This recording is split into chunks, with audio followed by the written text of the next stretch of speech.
Extra time. Welcome back to the Football Daily podcast, ladies and gentlemen, and we have a very, very special one for you guys at home today. Now, joining me is, of course, one of my favourite people in the world, Dougie Critchley. How are you doing, sir? I'm good, thank you. I'm very excited about this. We've got an actual expert on the Extra Time podcast. What a time to be alive. Yeah, very excited for this podcast. How are you, Zac? I'm not too bad, thank you. But yes, let's introduce our expert. He is the Chelsea football correspondent for Goal. Is none other than Nizaar Kinsella. How are you doing, my friend? Yeah, I'm buzzing to make my debut on the pod. It's been some time coming, but I'm here, and what a day to do it on. Bloody hell. It's been a busy few weeks for you, I guess, then recently with the Chelsea news. Yeah, it has. Yeah, just going around following Chelsea, but then with all this hanging over you, like what's going to happen? What's going to happen today? And you're like, oh, somebody's been sanctioned. There'll just be an argument, statements on a website arguing with each other. Middlesbrough versus Chelsea yesterday. You're just like, all right, yeah, fine, yeah, just something else mad will happen, and it just gets to the point where you're like, you can't even believe this is your job at a certain point, because you sign up to talk up Christian Pulisic and Kai Havertz, and spending your days like hunting down a government source or something like that. You're like, wow. Now you got to be a geopolitical expert. Yeah, this is strange. So yeah, I mean, I thought I'd done it all with Chelsea. 6 years here. There's been transfer bans. There's been players like trying to fight their way out of the club. There's been sackings here, there, and everywhere. I thought, oh yeah, this club is pretty exciting. But now chucking in geopolitics, that's a new category of altogether. Yeah, I mean, it's never a dull day being a Chelsea fan. You're either up here having won the Champions League, Club World Cup, Premier League, and then your club's being sanctioned and needs a new owner. But let's talk about that, because that is the big news at the moment, Chelsea being sanctioned. For people that may live under a rock and don't know quite what's happened, I'll give you a really, really, really quick update on where we are today. Now, Roman Abramovich, who has been the owner of Chelsea for 19 years now, coming up to nearly 20 years, has been sanctioned by the UK government for his links to Vladimir Putin and everything that is happening between Russia and Ukraine. Now, because of that sanction, it means all of his assets in the UK have been frozen, including and namely Chelsea Football Club.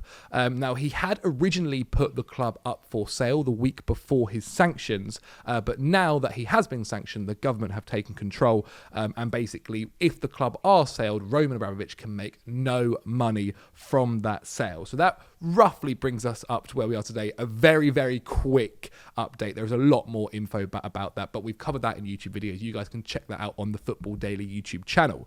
Now, I want to talk more so about the future of Chelsea and the issues and prospects that the club has.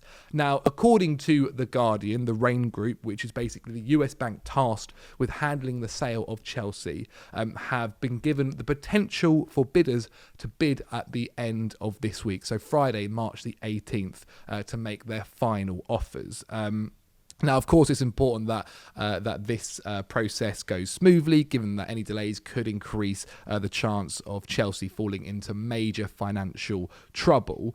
Nizaar, what are the main concerns so far for Chelsea considering selling the club?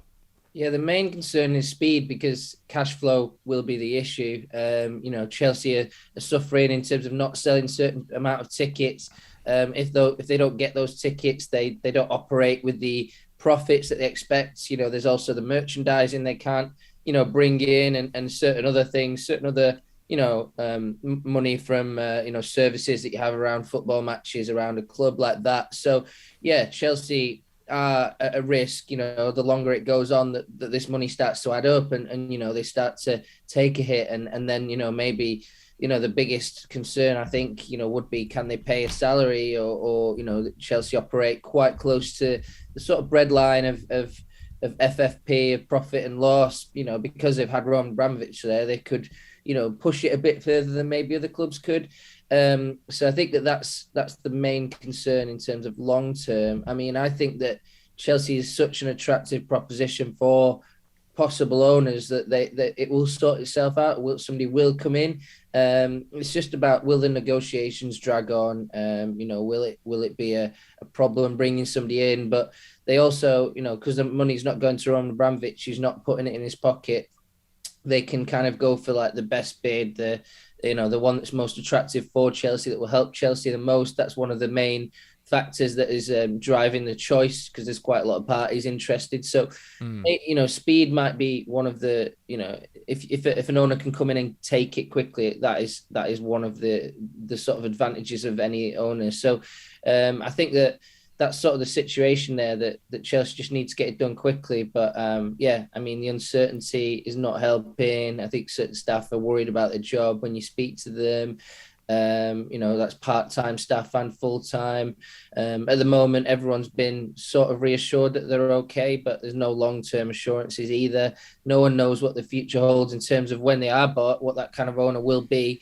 And I guess we'll talk about that a bit more. Yeah, Nizaar, I wanted to ask you a question quickly about, we put out a tweet before this podcast, and one of the main responses was about the mood in the club, which you've just kind of covered there. But I wanted to ask you, how well do you think Chelsea as a football club have handled this situation? It's obviously pretty much unprecedented in terms of the manager, the staff, the whole football club operation. How well do you think they've handled it? The football department have been fantastic. I mean, that's exactly how I think anyone should handle it. The comments of Kai Havertz and Thomas Tuchel yesterday on point again. Tuchel just seems like a great guy, and to have that leader of the football department who says the right things, who believes the right things. Ultimately, he is a nice person. He is a person who's well-rounded enough to understand the world. Great communicator as well.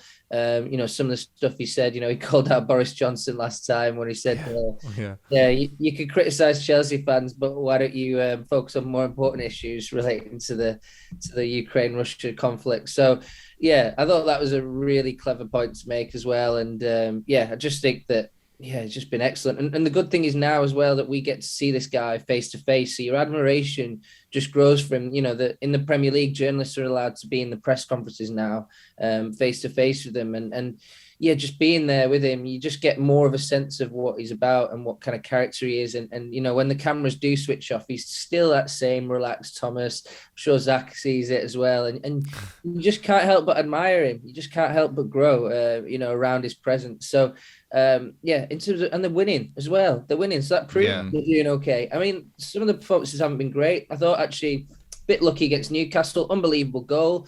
But in the circumstances, you're thinking, wow, what a performance to not be distracted. Same with Norwich. I was there and I was distracted. I couldn't even watch the game that closely. So the boys shutting themselves out and scoring those goals. Brilliant. And I think that they're humble enough as well to know that they're kind of playing for Chelsea fans who are quite miserable. The atmosphere on social media is quite toxic. There's people in the club who don't have the job security of them. Like, the worst case scenario, Mason Mount's going to find a new team, no problem. But, some of these staff would really be hurt if Chelsea, if something happens. So they're fighting for those people, and that's what they say. And I think that's what's driving them now. No, 100%. I think, the point there is no matter what happens for the footballers, they can always earn their £100,000 a week somewhere else. It is very much about these guys within the club and the staff. And you're right, Thomas Tuchel has handled himself fantastically well, and has come out of this, so far is looking to come out of this in even a better position for his own stead at the club. Now, it is understood that around as many, I should say, as 200 groups are supposedly have expressed interest in doing a deal for Chelsea. Now, beforehand, it was reported that Abramovich wanted about £3 billion. Is that true, the 200 groups and the amount of money that was mentioned then? Yeah, I think that Abramovich originally asked for £3 billion. So, I was told the same thing. I always thought it was a bit high. I really did. And also now the money's not going to Roman Abramovich.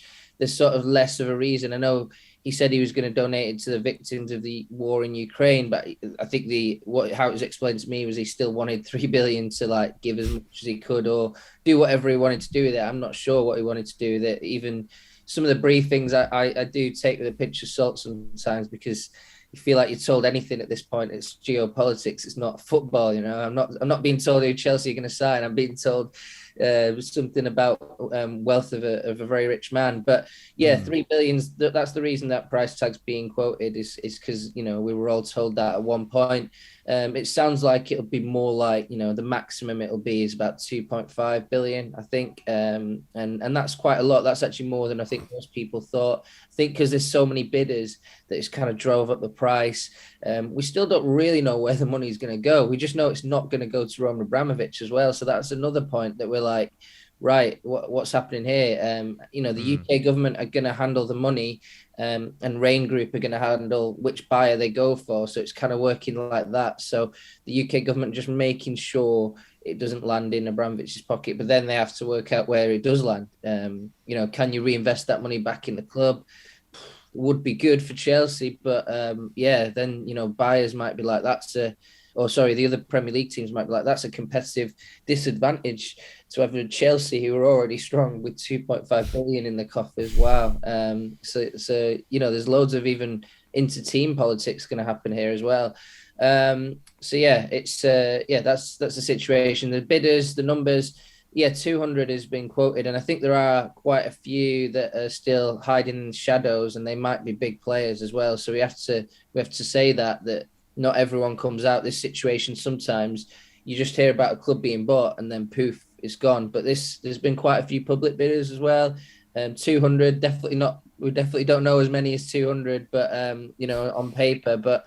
Yeah, there could be that many amounts of interest, but it's always, that number's always been talked up a lot to me, and sometimes I struggle to believe it. But even the fact there's about 10 bidders we know of, you know, between all the different journalists, that is quite promising for Chelsea. It shows what a great asset it is, and it isn't actually normal that many people buy a club like this. You know, look at Derby County in the Championship.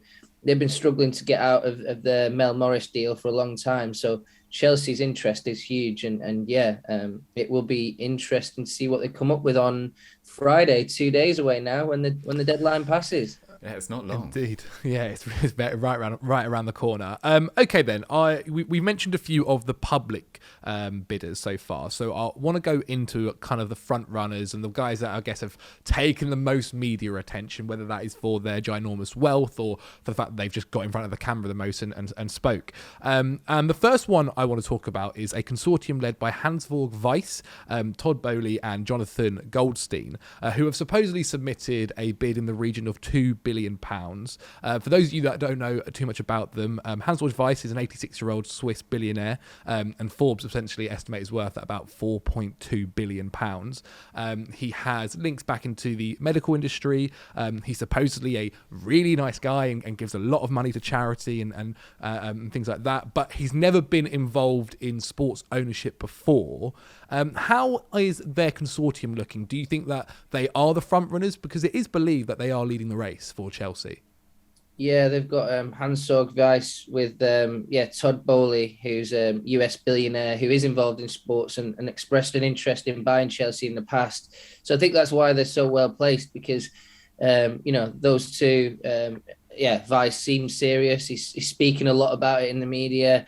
He's been quite public. He's done a interview. He's the first person out there. Then Bowley comes along and joins a consortium with him, so it becomes a Swiss American consortium. Todd Bowley's got experience with the LA Dodgers or it was LA Dodgers, LA Dodgers. So and then he tried to buy Chelsea in the past, and he spoke a lot about football as well. He's clearly a fan.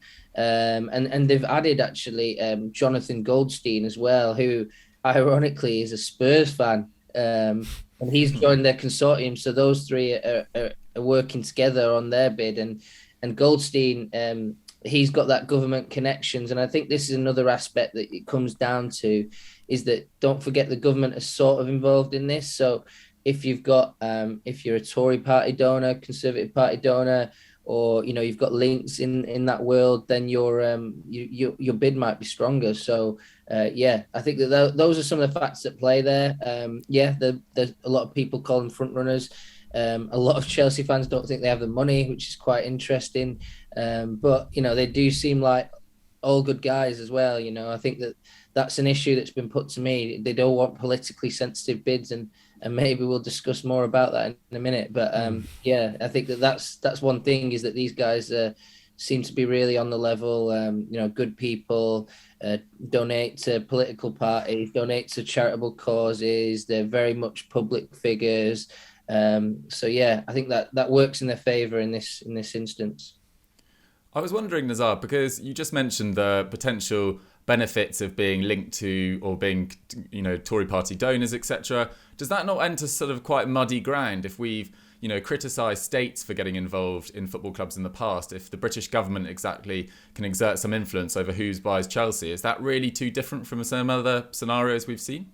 Yeah, not really. I think it is a little bit controversial for sure, but we see it happening in our society a lot, don't we? When you're looking at the pandemic and the contracts that have been given out, a lot of them have, there's a VIP lane for PPE and, for the testing process. So it could be an element that's at play here, and it's definitely one that's been pitched to me. At the end of the day, it is supposed to be a Rain Group that decides. The government don't want to associate themselves, because a new owner might also come in and ruin Chelsea, or at least make them less successful on the pitch, and they don't want Chelsea fans blaming them for that issue evolving. But at the end of the day, it definitely doesn't hurt, like in all these kind of situations in business, to have the connections in these scenarios.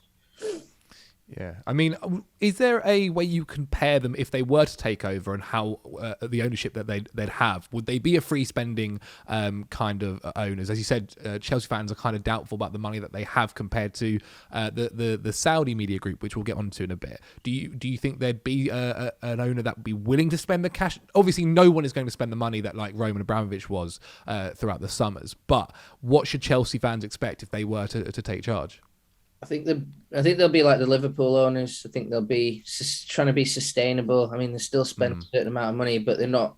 The transfers have to work. There'll be even more incentive for them to work, and if they fail, then it's quite hard to fix it. Chelsea have been able to worm their way out of situations that maybe other clubs couldn't, just because they're so cash rich. So, I think that's going to be the big difference. Is it's not going to be free spending. And I don't think most of these bidders will be, I think that most of them will try and convert Chelsea into a Liverpool type club where, you're still a big club, but you've got to watch your balance the books, watch your accounts. Abramovich did put 1.5 billion into the club, and that's what he was owed in debts, and he's going to write them off. But that sort of thing is long gone now. Yes. Well, we'll move on to another person who is supposedly interested in Chelsea Football Club. He is a Chelsea fan. It is the British property tycoon Nick Candy, who is supposedly preparing a bid as well. I think he's basically going to set up another kind of consortium thing. Now, he also attended Chelsea's 1-0 win against Newcastle on the weekend. Sources close to Candy claim that he has been approached by a number of investors. He is a lifelong Chelsea fan. And the investment fund Citadel is also thought to be included in this.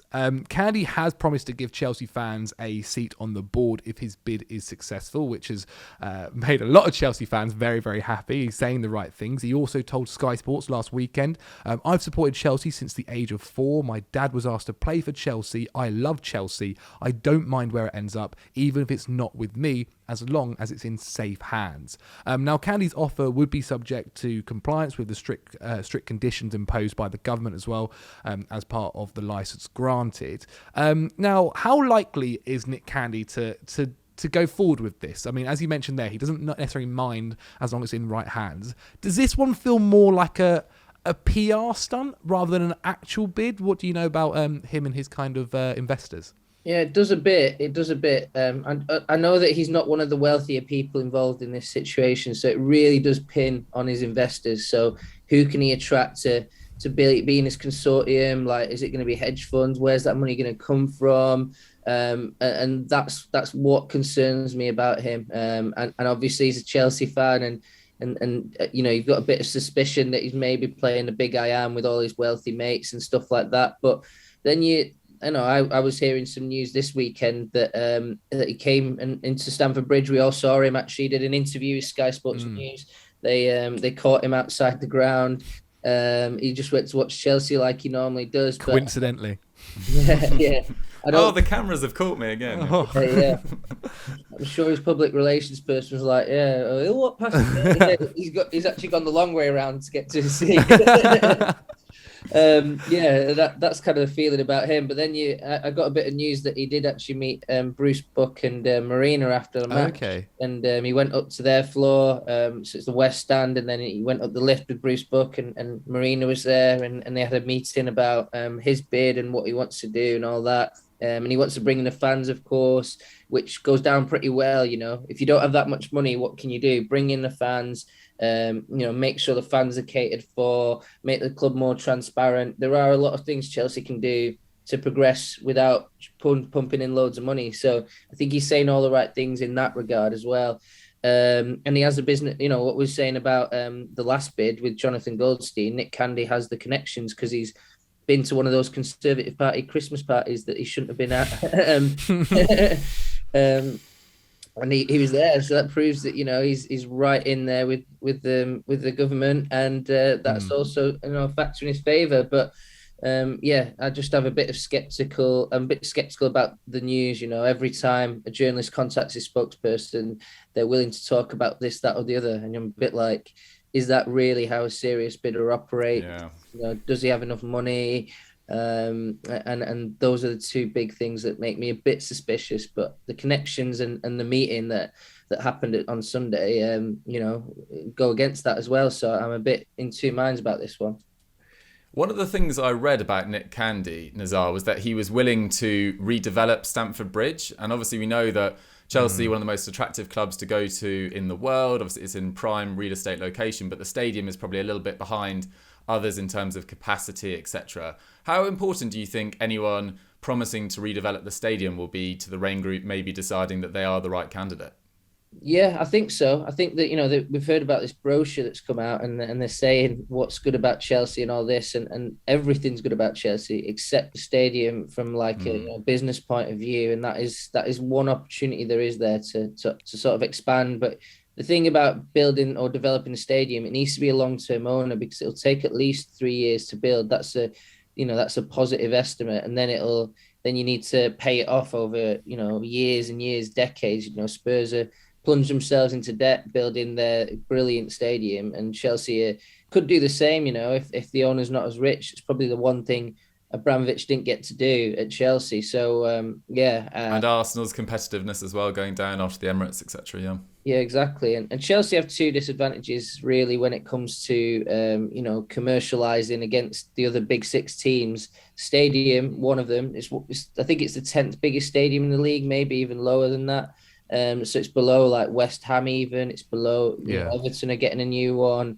So it's really low down the list. And then commercially they don't do as well on sponsorships as like your Man United, Liverpool, and Man City. We could argue Man City's case at the top table there, but should they be there? We'll be here for hours.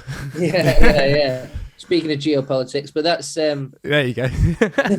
that's there's the two disadvantages. So I think that's some of the commercial opportunities there for a new owner. If they've got the connections, then they can develop those two areas. Interesting. Well, I think we should move on to the ones that I think have caused a lot of interest online, at least. The Saudi media group, who, according to Ben Jacobs of CBS Sports, says that they've submitted an offer of £2.7 billion. Now, the company is headed by Mohammed Al-Kahirji, who is a Chelsea fan. He studied at Cass Business School in London and spent 3 years as well working for the Deutsche Bank. Now, the Saudi media group has no immediate links to the Saudi government, unlike the PIF, who now own Newcastle United. However, it only reportedly generates £770 million, and CBS believes that Al-Kahirji has approached the Saudi royal Mohammed bin Khalid Al Said. I really hope I pronounced that right. Apologies if I think you haven't. smashed it, yeah. For additional funding for the bid. Now, given the current climate as well, and that the UK government are actually meeting with Saudi Arabia for not football but politics, is their bid legitimate? Are there serious concerns about it? Is Chelsea willing to work with another kind of, I know there's no immediate links, but relations with another kind of state-owned company or business? Yeah, I think that that's maybe their great detraction, is that they are part state owned. It's not fully private. So Saudi media, there's absolutely no state involvement. Then there's a parent company above it called Engineer Holding Group, and that also exists within another parent group called MBS, and MBS is an investment fund which has it's a massive media group that is dominant in the Middle East, and they have a little bit of Saudi government involvement. So if you follow the paper trail up the tree, eventually you have Saudi money. But I think that's how businesses operate in Saudi Arabia. I was told that connection that you mentioned, though, with the government backing directly, that's not true. But that's the bigger concern, is that if you follow the money around the company, you can eventually find public money around, and PIF. The owners of Newcastle, that's obviously potentially a conflict of interest if people see it that way. I actually don't think that's enough in my opinion, from what I understand, for the Premier League to block it. Okay. The directors, the directors test, the fit and proper persons test, it isn't the most stringent, and it has come under criticism lately. So I don't think that it's as controversial enough to not go through that process. And yeah, it's less controversial than Newcastle's bid, because it's not actually Mohammed bin Salman, who's the Saudi royal leader there. So it's not almost directly linked to him. It's quite far removed, at least from the government. So this bid is attractive. I think they are serious. They believe that they're not connected enough to the Saudi royals for it to be a problem. They feel like they're totally independent business as well, they feel like they have the funds and expertise as well. So yeah, it's they've got a lot of private backers as well. The figure of 700 million turnover, that's a concern, but they have a lot of other backers in, and we don't really know who the backers are, but they're thought to be Saudi or Middle Eastern individuals. They've got great expertise in football. They've got a great expertise in sponsorship. So they've built a football stadium already. So that's going to be part of their offering. It's Russell Park. I probably haven't pronounced it correctly, but it's one of the Saudi teams' stadium. They're involved in Al Nassr and Al Hilal. Al Hilal played against Chelsea in the Club World Cup. Yeah. Tough game, to be honest.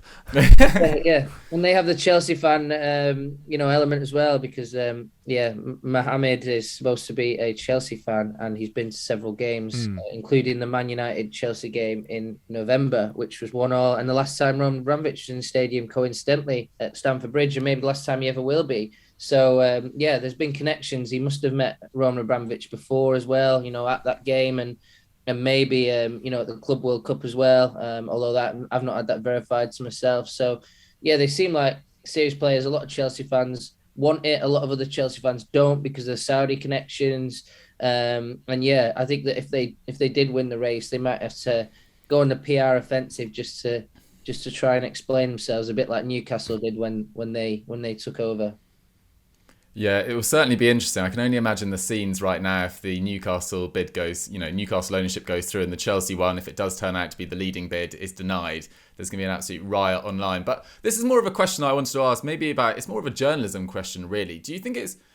Look, I don't really remember when Roman Abramovich took over Chelsea, because I was only really a boy, but it seems like in sports journalism, there's definitely been more question marks and scrutiny around football ownership in the last even 10 years, really. I don't really remember the same questions being asked even when the Man City group took over Man City. How do you think football journalism has changed with regard to, scrutinising football owners more closely?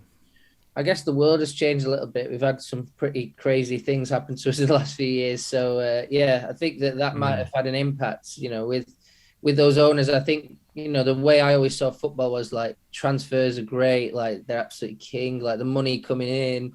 We love it. We get so excited about the net worth of an owner, or like the transfers they're going to bring in, the sort of money they're talking about, the investment in the club, stadiums, all this kind of stuff. I guess that maybe we lost our way a little bit from, you know, the grassroots of football, the you know, like the fan culture of football as well. You know, the Tracy Crouch report, that sort of, you know, has recommended a golden share that fans can have in clubs. That's a bit like what they do in Germany, and I'm a big fan of German football. You know, the models they have. Of course, the weakness there is that Bayern Munich's dominance is king and very hard to dislodge. But the fans own the clubs, and it, you know, when you go to a German match, and I've been lucky enough to watch football around the world. The experience in the German football stadiums is excellent. You know, it's £10 in maximum. Even for Bayern Munich, it's cheap to get in. You get food, you can get your beer. Everything's like, you know, normal price or cheap.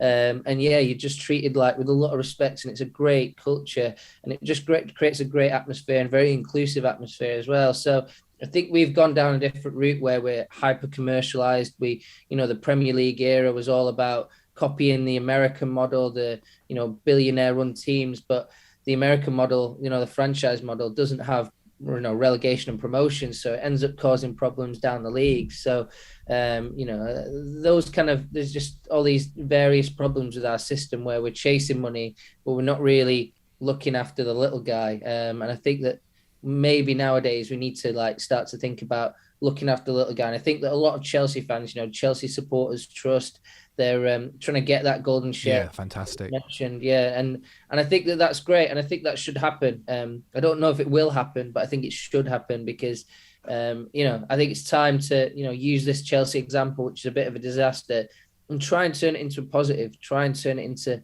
yeah, this is now a transparent club with fans involved, and yeah, they're going to set the example, and they're going to try and win with fans involved, and yeah, I think that would be really nice. I'd be very happy to see actually that this happening for Chelsea. I think hopefully it is fixed and fixed fast, and a new owner is able to come in, but have an impact on the rest of the league and have an impact on the way we look at football.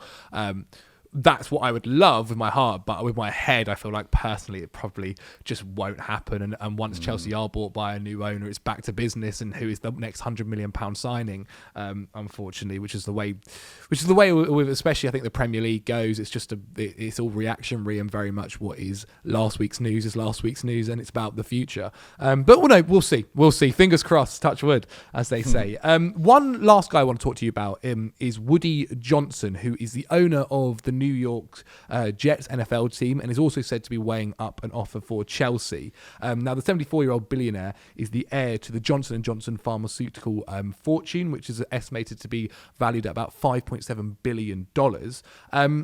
Now, he's also a vocal Trump fan, and Donald made him an ambassador to the UK between 2017 and 2021, which is apparently the reason how he fell in love with football and Chelsea in that time. Now, to give some info about the New York Jets, they've basically been rubbish ever since he bought them back in the year 2000 for $635 million.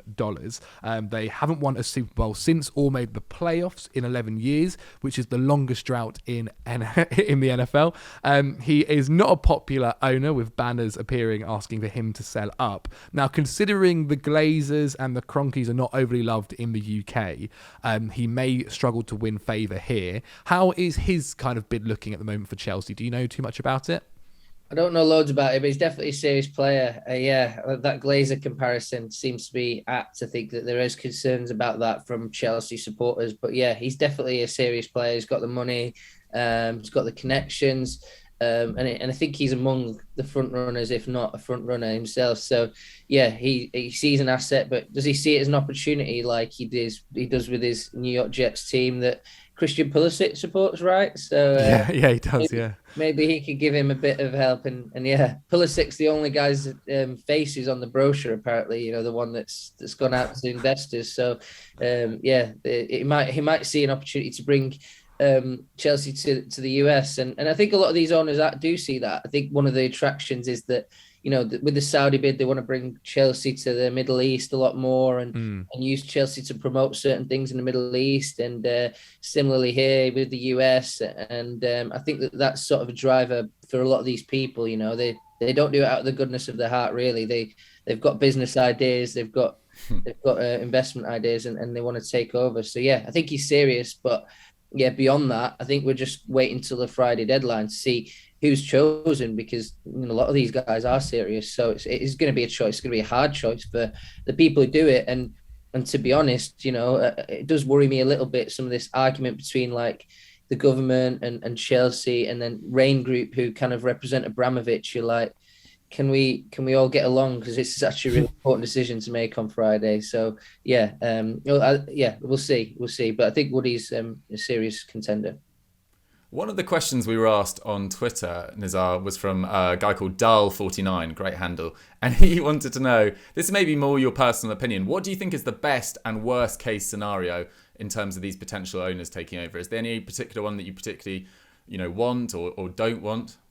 I think the worst case is a Glazer scenario, which we kind of discussed there. I don't think Chelsea are going to go out of business. I think it's almost negligible chance, unless it's a botched sale. Unless they're forced into, just uncertainty for months and months and months. Like, Chelsea are going to be fine, but they could have a Glazer situation where you feel a bit like the club's being asset stripped. They're trying to reduce the wage bill. They're trying to reduce spending by quite a lot. That could happen, and that would concern me. A new owner could say the right things and then come in and do completely the opposite. So I guess that's generally, people are worried about the Americans, because US people go in sports to make money, and making money in football is very, very hard. It's almost impossible, really. If you're breaking even, you're doing well. So yeah, I think that's the greatest concern, which isn't a big concern. And then obviously the best thing is pretty much emulating Abramovich. So I think a lot of Chelsea fans would have liked Abramovich to stay, for him not to have his reputation damaged and things like that. But unfortunately, that ship has sailed completely. They'll never come back. But yeah, maybe, with the Saudi bid, could they be one to put in money? I think we're just comparing it to Newcastle. I don't think that's actually definitely going to happen. So maybe a Saudi bid could put in a bit more money, and have more liquid cash, and it becomes a soft power asset as well for the Saudi government, to in negotiations and stuff like that. So yeah, I think those are the kind of best and worst case scenarios, is that either Chelsea have a lot of money or they don't. I think that the other aspect is how likable are Chelsea going to be, because are they going to get an owner that does all the right things, with the Chelsea Foundation, they could go in and invest loads of money in the charity, secure people's jobs, give the fans a place on the board, a golden share, like a share of the club. They could also pay off the Chelsea pitch owners loan. So the Chelsea pitch owners owe money to Chelsea. That's the organisation that owns the Stamford Bridge pitch. So Chelsea has this unique structure where fans actually own the pitch. And it means that Chelsea can't move the stadium anywhere else. They have to play at Stamford Bridge unless they get permission from these people. So that's why Chelsea are going to build on the same site, when they did have the redevelopment project under Abramovich. So they could pay off the money that's owed by the fans to the club, and that would also give them, a big boost as well there. So there's a lot of things that the owners can do that are not to do with money as well, that could really bring fans on side. And I think that there's kind of two aspects. Some fans only care about money; they only care about transfers, they only care about that. But a lot of the fans who go to the games do care about the experience. They want low ticket prices. They want a nice experience. They want the football facilities to be developed in the right way. They don't want to be seen as like a mean, horrible juggernaut financial club. They want to be doing the right things charitably and saying the right things and standing for the right things. So an owner could win a lot of points without investing money here. And I think that after Abramovich, who's been brilliant in lots of ways, that could be a great vote winner among fans. Yeah, there's certainly going to be a lot of scrutiny over who takes over, given the Abramovich situation. Do you think it might potentially go down, with this Abramovich situation, if the Premier League or the government has more of a say in who takes over Chelsea than in any other football ownership takeover that we've had in the past in the Premier League or around the world? Do you think there's going to be a certain build-up of resentment from Chelsea fans about why they are being made to be an example when there was no issue when Man City were taken over or Newcastle were taken over? I think that ship has sailed. There already is resentment about that. It really is. Certainly I can't even read my Twitter anymore. It's like, like full of the most angry people in the world. Yeah, I think I think the way I'd put it's a bit differently. I think that the problems Chelsea have had are not confined to Chelsea. So a lot of fans are like laughing at Chelsea expense, and that's fine. You know, Chelsea have had 21 trophies in 19 years. You know, when you get knocked down as a big club, you know, you'd look at Man United, they're getting slapped around from pillar to post, and that's just part of the course after all that you know, success. And as a Sunderland fan, you can't be too sensitive about that yourself. So, absolutely. Yeah, but I think with the Chelsea thing is a bit like careful what you wish for with certain fans in particular, because I think that this could spread. You know, the world we live in is more uncertain, and are we going to be allies with all these countries forever? What are the relationships going to be? And as soon as there's a problem, you know, and this war could get worse as well, which is the serious and point, is where the battle line is going to be drawn between all these different countries, and maybe, you know, other countries get dragged into it, and you know, you're taking clubs off other owners, and other clubs are in crisis. So Chelsea could just be the first of a dozen really here, or half a dozen at least. And I think that's probably an issue. That might be an issue, and maybe the ownership model or the way the Premier League is policed really needs to be looked at here. Yeah. I mean, I think you kind of mentioned it there. Like, we talk about Chelsea, we talk about these owners and how much billions of money is going to be spent, and what summer transfer plans are going to happen. But at the end of the day, there's still a war going on where Ukrainian people are having to hide under in bunkers. So I think that is probably the biggest issue out of them all. One kind of we'll do a couple of final points I wanted to mention. You mentioned earlier that actually there is a possibility that the guy that ends up owning Chelsea we would not have heard of at all. How likely do you think that's going to be, that these guys who don't necessarily need the PR of saying I'm going to put in a bid for Chelsea, they've got a lot of money, and that maybe when it comes to it, it is someone that we've not heard of at all? Yeah, it could be, and that's what annoys me about this situation is that I'm here talking about the Saudi bid, and there might be a guy who's just hiding under a rock somewhere, just last minute. I mean, the deadline hasn't even passed yet, so he could just put in a bid tomorrow or whatever. Like, absolutely fine. That's what I'd be doing. I'm like last minute kind of guy, you know. I'd be like, come on, boys, let's get like one of those guys that sits on eBay sniping. Yeah.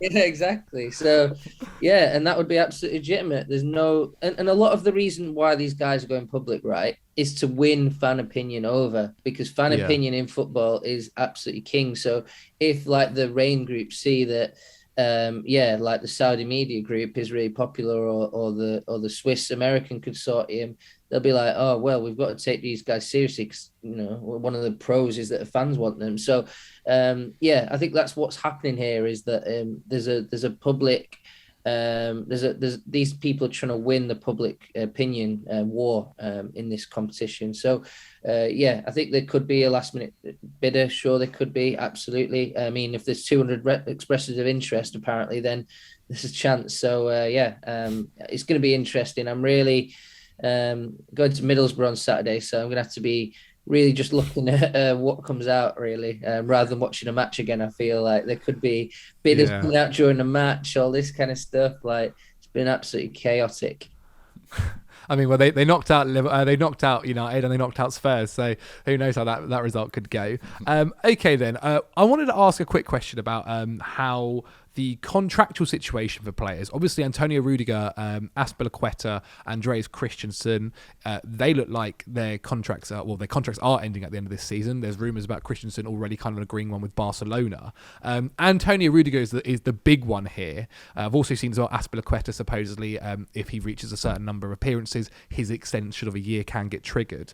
But Rudiger is a huge one. He's been very, very important to Thomas Tuchel. Do you know much about how, from a player's perspective, people that they're feeling? And like, for someone like Rudiger, I mean, just a couple of weeks ago, they were talking about a new deal. Now they're probably not talking about that at all. Yeah, the players have obviously handled it very well, and I feel like there's a bit of a siege mentality in the squad, like they're all coming together really well. But when it comes to the contracts, Rudiger was getting closer. I felt like really did, because you were hearing stuff like Chelsea were going to make him the highest paid defender in the club's history. They wanted him to take on a lot of responsibility because of that. They wanted him to be like a sort of captain in the group. And you were kind of seeing that on the pitch as well. The amount that he talks now on the pitch compared to before is huge. And, you know, you were seeing this guy emerge. And then this sort of sanctioning has stopped Chelsea from moving any contract renewals forward. Like, they literally can't do a new deal. So any deals they've got in the past, they can honor them, but they can't do any new deals. So it's completely stops the talks. Obviously, as soon as a new owner comes in, they could be like, we want to sign him up right away. I know the Saudi media bid, they want to make sure Rudiger stays, and that might just be a vote winner with fans, or it might be true. But I think any owner would be like looking at Rudiger and saying, this guy's one of our best players, we need to sign him up. It's that's kind of been the issue there. I think with Christensen, he was already on the way out. The talks had completely frozen between Chelsea and his side. And then Barcelona are coming in really strong, like absolutely strong. I mean, there's some news today out of Catalonia that it's done. There's been a bit of news like that. It's always been denied to me, but there's been some people are suggesting it's done. It could well be. And then there's Azpilicueta, of course, as well, who does actually have a clause in his contract for Chelsea to renew him if he plays a certain amount of games. So I feel like that could go through even with the sanctions, because it's a deal agreed before the sanction, So that one is interesting. But Chelsea also are like so thankful to Azpilicueta, they might step aside even if that clause gets activated to give him an extra year. They might step aside and say, look, you can join the club you want to join. And Barcelona, again, are the ones who are really pushing there. They love a free transfer now after their problems. And yeah.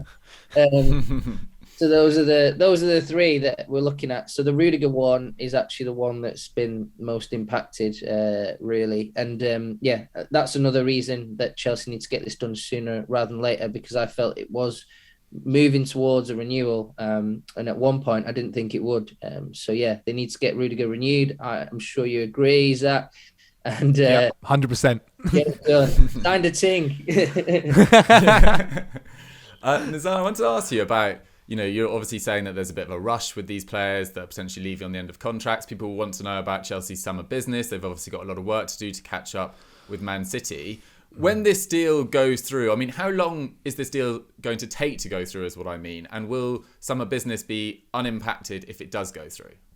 Yeah, I think that it will be impacted in some way, but I'm sure like Thomas Tuchel and the staff at Chelsea will still want the same transfers. So, like they'll want Jules Koundé, who's a massive target in defence, and I've been told it's a 1 in 1 out policy in the summer. So Chelsea already have a big squad, so they want to sell players while buying them. So yeah, don't stockpile talent.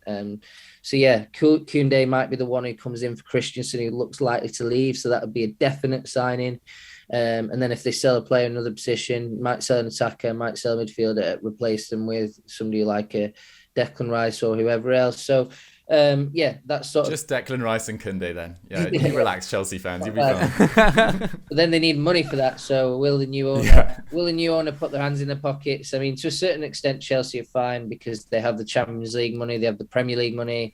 They will qualify for the Champions League. There's absolutely no doubt that anyone's going to catch them up, in my opinion.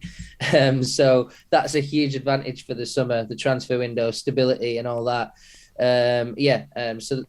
Transfer window. Those are sort of my thoughts on that, and but the long term in terms of how much Chelsea will spend, I'm not sure how that will continue. Will it? It won't be like it was before. Interesting. Yeah, I mean, I think that's something that I guess we'll probably talk a lot more about over the coming weeks, especially once we find out who this new owner may be.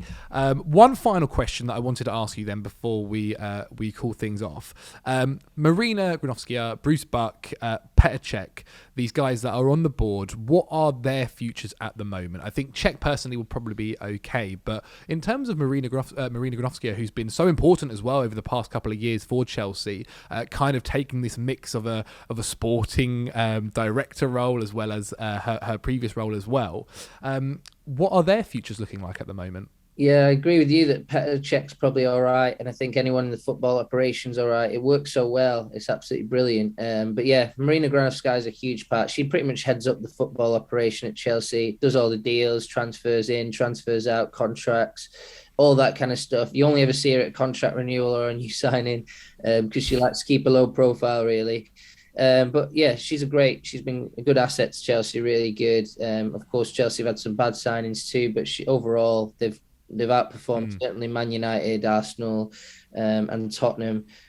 So yeah, I think that the future for her would be uncertain, because I think that Chelsea's structure is completely unique. It's very, very unusual in the world of football. It's not your usual sporting director, CEO, hierarchy. There's a very unique structure, and it's kind of all built around Roman Abramovich being the owner, who sometimes gets involved in decisions as well. So she's very close to Roman Abramovich. She worked for him before she came to Chelsea, and that's kind of how their relationship built. And she took on that role, and she's handled it brilliantly. But when people deal with Chelsea, like football agents, people like that, they deal with a club that is not typical in the world of football. It works, and they really admire that, but it's not typical. So I feel like a new owner, there might be a transition period where these people do carry on, but I think eventually they might go to a more traditional footballing structure.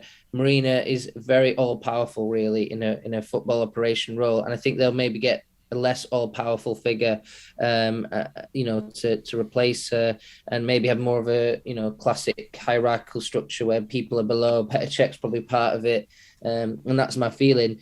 Bruce Buck as well is very close to Roman Abramovich. So, he acted as a lawyer for him in the past. There's also Eugene Tenenbaum, who's on the board. And I feel like the people who've got a direct relationship with Roman Abramovich, probably their days are numbered, and they will be replaced. So I think that those three figures may probably leave eventually. But I feel like, a lot of the time when you have these big transitions in huge businesses, Chelsea's not just a football club. It's a huge business that employs 1,400 people. I think there'll be a transition period, and then there'll be they'll move on to a new era of Chelsea, which will be fine. And it could be just a new way of doing things, and that's fine. But we'll have to be thankful to Marina Granovskaia when she leaves, because I think she's done a pretty good job. She definitely has. I don't know where Chelsea would be without her, to be quite honest. Well, Nizaar, thank you so much. I think we've been going on for about an hour now. You've given us so much information. I can't thank you enough. Thank you. I'm sure the fans at home are very much enjoying this. You know what? In a week's time or 2 weeks' time, when things have changed completely, we'll try and get you back on as well, and see where the future of Chelsea is looking like there. Thank you so much. Where can the people at home find you? Yeah, I work for Goal, so you can find me writing on Goal, and I'm on all the social media platforms. You'd usually have YouTube, Twitter, Facebook, and Instagram. So yeah, follow me, and I'll try and keep you updated about this crazy club that is Chelsea. Amazing. We'll make sure your links as well are in the description below. If you're listening on any podcast streaming app, make sure you rate this episode 5-star and the podcast 5-star. If you're watching on YouTube, I hope you guys have enjoyed it. Subscribe to the channel, like the video, leave a comment as well on what you think the future of Chelsea is as well. Get us at us on social media. That is Chelsea. It could be a very, very different place in a week's time, but we'll have to see. Thank you so much for watching, and we'll see you guys soon. Bye.